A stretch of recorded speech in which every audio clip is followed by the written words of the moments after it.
Joining us on Pirate Radio Live, our buddy DB, Danny Beal, back with us. What's up, Danny? What's up, guys? How's it going?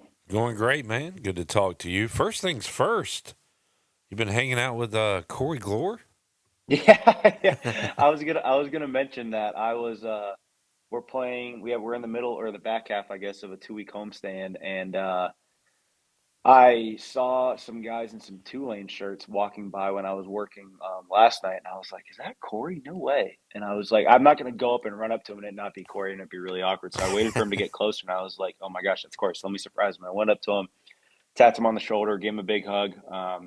Obviously, they're playing Charlotte this weekend, and it was so cool to catch up with him and talk to him for a while, meet the guys he was with. I have a lot of respect for that guy and what he does. So it was awesome to see him last night. That's cool, man. And that would have been weird. What if it was a guy with like a really high pitched voice? Like, hey, man, who are you? Could you imagine? And it's just like complete opposite of Corey. Instead of "Hey, Danny," it's "Hey, Danny." It was just it was very cool to see him. A really positive, bright outlook guy on life with a high pitched voice instead of Corey. Awesome voice, very negative guy. Just kidding. Love He is Corey a Glore. Bucks fan. What do you expect out of him? That's true. We'll talk about your Celtics in a moment. I don't know. Have we talked about on the air what you're doing right now, Danny? At all? You talked about your training, but how about with the Charlotte team? Yeah, briefly. I am working with the Charlotte Knights. I think we probably talked about it closer when I initially started, but I'm working with the AAA team here in Charlotte. We moved here. Holly and I did right after New Year's, and it's been a blast. Being able to show up to a AAA park every day as your office is a blast. And like I was telling you before we went on, like playing the Braves this week, so I get to see Sean Murphy play all week, and we just missed Strider, but a couple other former big leaguers Yeah. on our roster and on their roster. Shane Smith, who was the White Sox opening day starter, pitched last night as well. So it's been cool, and it's been a blast to see big leaguers play at such a nice park. I guess the Asian fella that's hitting all the home runs for the White Sox, he never played for the Charlotte team, did No, I wish he? he got paid way too much money to come to Charlotte and play in AAA, but he's going up. They're a game and a half out of first. They're playing good. Yeah. That's a pretty cool story to follow right now. And like Jared said the other day, I got to learn how to say his name properly. That's disrespectful that I don't know his name, but Yeah, he better be he might be careful. a household name soon, like Shohei Ohtani if he keeps hitting the way he is. Danny, Pirates on the road to Memphis, East Carolina, blown out by NC State twice this year. You hate to see that, but Pirates coming off a sweep in conference and tied for first in the American right now. So still sitting in a good spot here as we play out the final few weekends. Yeah, they'll be in good shape. I think their main focus needs to be on conference for sure. Obviously, you want to win every game you play, but the fact that they're tied for first in a good spot in the American right now means that they've played well and it matters. And I think it's as it always is when you go on the road at some of these places in conference, you got to create your own energy. And I think having them knowing what's on the line in terms of being able to win a conference championship in the regular season is important, and they need to be able to take care of business this weekend. Danny, we saw Sean Jenkins leave the game after like 12 pitches Tuesday, and I mean, we've seen Gavin Van Kempen, Colby Weber, other pitchers go down. Not even just at ECU, just throughout baseball. What's the deal with the uptick in arm injuries with these pitchers? I think you kind of saw it start a few years ago in the bigs where, I mean, in the big leagues, it was a little bit different where like the balls got slicker, and to be able to keep up and keep pace and keep your job essentially in the big leagues, you need to be able to spin it better, throw harder. And when you're doing that, you're going to create more tension on the muscles that you recruit in your arm, and then you're just going to get hurt. It's kind of evident and inevitable essentially with pitchers these days as you get older and especially as you get higher into the ranks where you have to be able to throw hard. I was talking to somebody at the game the other day here, and I was talking about how, like, I mean, it used to be 10 years ago, one guy threw 100 and it was Aroldis Chapman. Now you have guys that you've never even heard of coming out of bullpens, and they're all throwing 100 with insane vertical break, and it's having to keep up with the times. And I think the way that folks train sometimes, not at ECU, I'm just saying in general, kind of promotes that, hey, you need to throw hard because you need to be able to keep up with the times, and that kind of it creates injuries within itself just by training how hard you have to. So I think that kind of goes into kids' minds, and when they have to figure out how to throw hard, they train a certain way. And like I said, pitchers' injuries are inevitable no matter where you are or what stage you are in your career. Braves have this young kid, no Diddy, Didier Fuentes, I believe. is how you say his name, and he's a spot starter reliever. Came in the other night throwing 99. I'm like, just a Who? guy out of the Yeah. bullpen, just chunking 99 easily. So Yeah. that's the way it is now. Danny, I got to imagine Memphis is one of the spots where you have to create your own energy. I'm looking at the weather, and this weekend, high of 66 today, low 48, and pretty similar to that Saturday and Sunday. So, not great weather. I got to imagine fans aren't fired up to go to the old yard to watch Memphis baseball. So, what's it like playing on the road at Memphis? I think since we played there last, actually no, I think they did. They had already redone their field by the time we played there last in 24. But no, I mean it's to win a conference championship in any conference, you have to win games that are tough environments, like whether it's you playing in the SEC and there's 10,000 people there, or you're playing in, the MAC where there's 10 people there. It doesn't really matter. Like if you want to, host regionals, host super regionals, go to the College World Series, you have to win games that aren't ideal conditions, no matter whether it's weather, environment, like I said, or whatever the case may be. So they've been through it in terms of a coaching staff, obviously former players and coaches that have done it at a very high level, and they'll have the guys ready to go. But as I said, like I think you kind of see it in the media when you guys interview players after games, after wins and stuff. Like they're a pretty tight knit group, and they like to joke around a lot. Like Sabater doing that interview with like the helmet on, like it's just so random. But I think it loosens up the locker room and the clubhouse a little bit. So I think it's important for them to understand that, and they're together. I mean, they know what's at stake. So I think they'll come out firing this weekend. There's no doubt. A little before y'all's time, do you remember the Heisman Trophy winning running back who did interviews with his football helmet on because he had anxiety? No, but that's really funny. I do not know that. Ricky Williams did that Ricky a few. Williams did interviews with his helmet on. Yeah, He also did other things because of his anxiety, I yeah. believe. Maybe That's if what I've he'd heard. had a little of that, he would have taken the helmet off and Run, Ricky, chilled. run. Danny Beal joining us. Danny, Boston sports are in the headlines all the time, and sometimes on the field, sometimes off the field, and we got a great mix of both happening right now. I guess we'll start on the field, court, whatever. Let's go Celtics. How surprised are you that this series is still going on with the Sixers?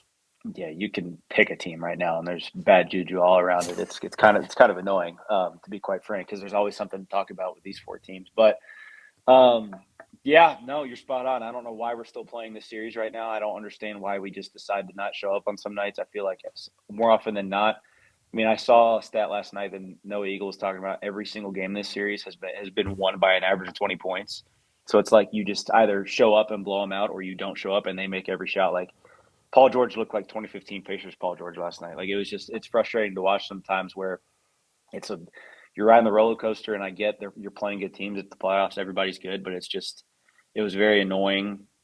It's annoying is like such a childish word, but it is like it's just frustrating. And hopefully, I saw Shams this morning say that Tatum's going to play tomorrow, but I do think that this will be a game seven where the Celtics just win by 30. Maybe it's wishful thinking, but I do think that they'll take care of business tomorrow and just put an end to this little run that the Sixers are going on. Well, Jared, what's real quick, Cousin Sal, right? With Bill Simmons. Yeah. He's doing something. I need to look into it, but it's like the minus 9.5 challenge. I think he might be taking both sides 9.5, Great and play. just it pays that.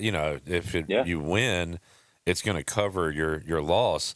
But there's so many blowouts, and tonight I guess will be a good example of it because the lines are 4.5, 4.5, 3.5. And if you just take 9.5 in all the games, I don't know. I need to look into it more. But he's been doing it and tweeting about it and raking in money, and it just speaks to what Danny's talking about with all the blowouts. Sorry to interrupt. No, it's fine. It's just with the Celtic, it's kind of infuriating because you kind of write them off. No Tatum this season. They call it a gap year. They win 50-plus games. Their bench is phenomenal. But then when you get to the playoffs, Joe Mazzulla's just kind of abandoned the bench mob. Yeah, I don't. Some of his, I mean, I'm always going to trust Joe. He's kind of gotten into my Belichick area in terms of like he makes decisions that make no sense to me, but I'm going to trust him because he's that like smart and intelligent in the game of basketball. But some of his rotation movements, I just don't understand. Like Vucevic playing, like I get Yeah. Kata gets into foul trouble so fast, but Vucevic playing more minutes than Kata makes no sense. He hasn't played well since we traded Simons for him. I just there are some questions that I that I fear may come back to hurt us. But like I said, the problem is if we win, we play the Knicks, and the Knicks are built to beat the Celtics. So it is going to be a tough road to get to the finals for sure if they Yeah, keep playing well. that's one thing I don't want to. I don't care who wins. I mean, I hate Boston sports, but like one thing I just don't want to see tomorrow is Nikola Vucevic. He's so bad, dude. It's so frustrating. Like Are we talking about Simon, the old Magic Center? Yeah, That yeah, guy? yeah. Okay. yeah. He's god awful. Yeah. He's So, old. I like, mean, he used to have something, Yeah. but he's just we you can't play him. needed when Horford left, we needed a backup, or not even a backup center, a starting center, because Kata wasn't the starting center. But Kata has really played well this year, played way beyond his potential. And not to get too deep in the Celtics, 'cause I'm sure everybody listening to this really cares about Boston Celtics, but we needed a better center than Kata, and we traded a good guard, which was going to be inevitable anyway because of the way he was playing. But Vucevic is just not good, man. Remember during the bubble between Joker, Vucevic, and my buddy from Portland, the center, who was that with Lillard? Aldridge? No, Valanciunas, no. Myers Leonard. No. Myers Leonard. Wow, what a pull.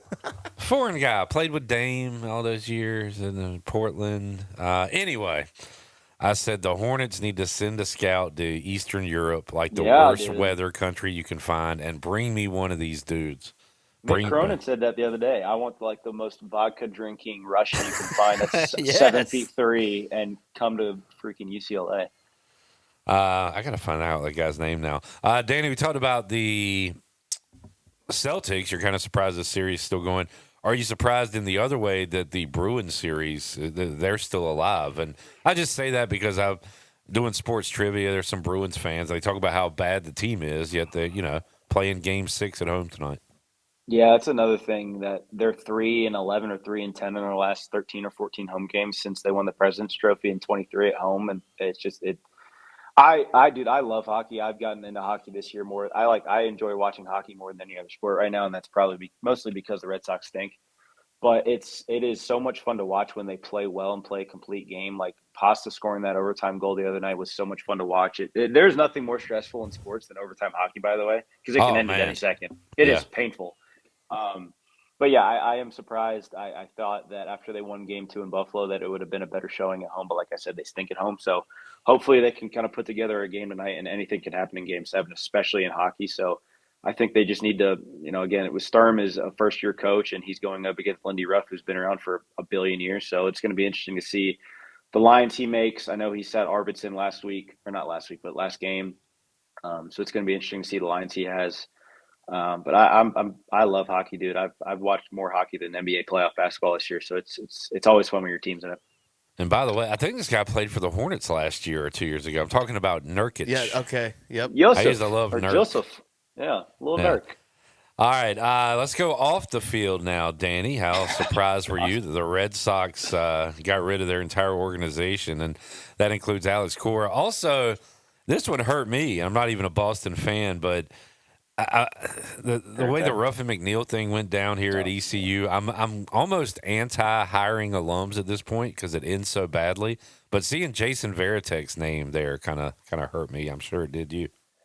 Yeah, I could talk for hours on this, so I'm going to try to keep it short-winded. But Craig Breslow is doing what he's not known to do, but told to do in terms of, hey, this hasn't worked so far. You built this roster, and they're not very good. And it is on you now to fix this. And he fired all of the guys that he hasn't brought in. So before he got here, Cora was here, Varitek was here, Ramon Vasquez, the bench coach was here, Kyle Hudson was here, all these guys. And he got rid of all of them. The only guys left were guys that work for Driveline Baseball, who the organization hired from within, and Andrew Bailey, who was the pitching coach, who they got from the Giants. And you have seen it this year. Like Crochet just went on the IL because his release height on his arm angle has gotten a little bit higher, and that kind of promotes shoulder impingement and shoulder injuries. So that's why he went on the IL. And you see stuff like this where we're having to promote guy like the AA managers now, the third base coach, the AAA managers now, the manager, and it's like there's just no direction, no plan for where they want to go and what they want to do. And I fear that it's John Henry hasn't came out and spoken to the media since 2021 when they last made the playoffs before last year. And I think it's just they're just kind of not hiding, but not being out really and open and honest. John Henry and Fenway Sports Group owns Liverpool. Liverpool did what soccer fans do and pulled out like a big tarp with John Henry's face on it that said like sell the team, like you're raising ticket prices, this is miserable. And I was like, could you imagine if they did that like in the bleachers at Fenway? Oh Like yeah. it'd be all over the news. And it's just like Drape it they over just the monster. Somebody like yeah, drapes it over. exactly. Like it's crazy. So it's like, and he owns the Globe, the Boston Globe. John Henry Oh does. man. So they're never going to say anything bad about him in the Boston Globe. And they're always. I am very excited to see the hit piece that comes out on Cora because there's going to be a lot of stuff that comes out that is going to paint him like the bad guy when it's the exact opposite. I love Alex Cora. He did a lot for Boston and for that organization, as did Veritek. I mean, it's a disgrace to be a Red Sox fan right now because of the way they are handling the situation, the way they've treated the Red Sox these last few years. It is it's not a fun time to be a Red Sox fan. All right, and we need to go, so we're not going to dive into this too deep. But let me just, Vrabel's- I'll ask it this way. Like, if it's minus like 500 that Mike Vrabel is the coach week 1 for the Patriots, or plus 350 or whatever that he's not, like, would any part of you put a little bit on the plus side just because? And the only way that would happen if stuff keeps coming out, like if the pressure gets too much, I don't think they're going to fire him. But is there any way he says, you know what, my family can't take this anymore, I'm stepping down? No, because not like this sounds bad, but like let's call a spade. Like Robert Kraft hasn't been the most cleanliest guy in the past too. So it's like they had a season ticket member event the other day, and Vrabel got a standing ovation. Okay, so that's like, that was gross. Let's be he's- honest. What are we no, I doing, agree. people? I agree. They're just trying to stand by their guy, but it's like he's so very clearly in the wrong. And Rossini and his PR team did a horrible job trying to manage the situation. And Yeah, true. don't get me wrong, Vrabel's a great coach, and he's done a great job, but it's just a tough look. He's not going anywhere. I think they're just going to try to like sweep it under the rug and hope people forget about it eventually. Yeah. But it is a tough look. Well, the good news, I mean, there will be a new scandal, news stories, so Yeah. don't worry about that. The problem Yeah. is if photos of him keep coming out, because we've, I feel like there's a little bit more on that iceberg under the water. But Guys like won't go Rashee too Rice deep, but- must be enjoying themselves. It's like, hey, nobody's talking about me almost killing a family in a highway race. Nobody's Yeah, or talking like- about my woman beating allegations. Amazing. Ruben Right. Bain, same thing. yeah, there's always a new story out there. So, Danny, great stuff, man. Appreciate you joining us as always, and we'll check in with you again soon, buddy. Yeah, thanks, guys. I'm gonna go watch Hagen Smith throw a bullpen real quick, so I'm in good shape. So thanks for All having right. me on, guys. Miss you guys.